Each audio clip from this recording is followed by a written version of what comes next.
మనందరికీ తెలుసు మహాభారతంలో కర్ణుడు అర్జునుడి చేతిలో మరణించాడు. అసలు ఎందుకు అర్జునుడి చేతిలోనే మరణించాలి? చెప్పాలంటే కర్ణుడి మరణ సమయంలో కృష్ణుడు కూడా రథసారథిగా అర్జునుడితో పాటే ఉన్నాడు. అసలు అర్జునుడికి కృష్ణుడికి సంబంధం ఏంటి? కర్ణుడు ఎందుకు వీళ్ళ ద్వారానే మరణించాడు? ఈ విషయం తెలుసుకోవాలంటే మనం శ్రీమద్ భాగవత పురాణంలోకి వెళ్ళాలి. ఇది నరనారాయణుడికి మరియు సహస్ర కవచాలు అంటే 1000 కవచాలు కలిగిన దంభోద్భవుడికి మధ్య జరిగిన యుద్ధం. ఈ పురాణం ప్రకారం నరనారాయణులు విష్ణువు అంశ అయిన ఇద్దరు కవల ఋషులు. దంభోద్భవుడు ఒక రాక్షస రాజు. ఇతడు 3 లోకాలు నాశనం చేస్తాడు. ఈ రాక్షసుణ్ణి చంపడానికి విష్ణువు నరుడిగా మరియు నారాయణుడిగా జన్మిస్తాడు. ఇంకా కంప్లీట్ మ్యాటర్ లోకి వెళ్తే అందరికీ తెలిసిందే.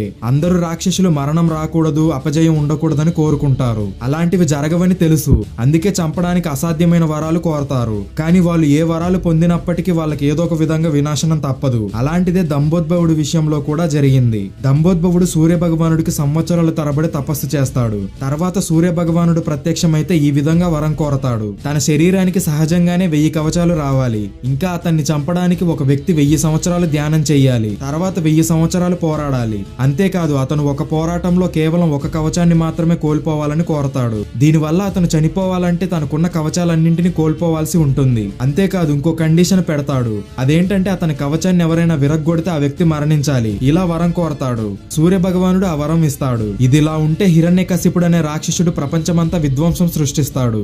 మనందరికీ తెలిసిందే ఆ రాక్షసుని చంపడానికి విష్ణువు నరసింహ అవతారంలో వస్తాడు. హిరణ్యకశిపుణ్ణి చంపిన తర్వాత నరసింహస్వామి తల నారాయణుడిగా, శరీరం నరుడిగా మారుతుంది. నరుడు అంటే మానవుడు. ఇలా విష్ణువు నరనారాయణుడిగా మారి దంభోద్భవుని చంపడానికి సిద్ధమవుతాడు. ఇలా నరనారాయణులు ఒకళ్ళు 1000 సంవత్సరాలు ధ్యానంలో ఉంటే మరొకళ్ళు 1000 సంవత్సరాలు యుద్ధం చేస్తారు.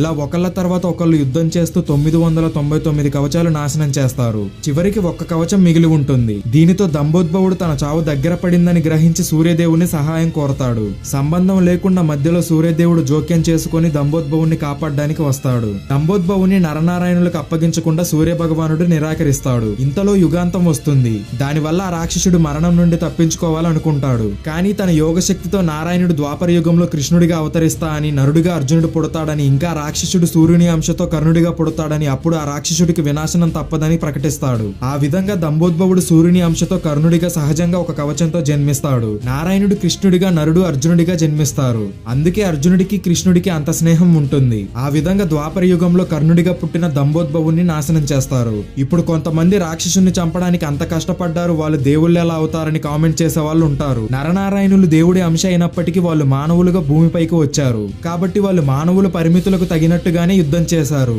అందుకే విష్ణువు అంశ అయిన రాముడు కూడా రాక్షసుడైన రావణుని చంపడానికి చాలా కష్టపడాల్సి వచ్చింది. అంతేకాదు ఒక దేవుడు ఇచ్చిన వరాన్ని గౌరవించడం కూడా ముఖ్యం. ఇక్కడ అందుకే వాళ్ళు ఆ వరానికి తగినట్టు యుద్ధం చేశారు. ఇలాంటి ఇంట్రెస్టింగ్ వీడియోస్ కోసం ఛానల్ ని సబ్స్క్రైబ్ చేయండి.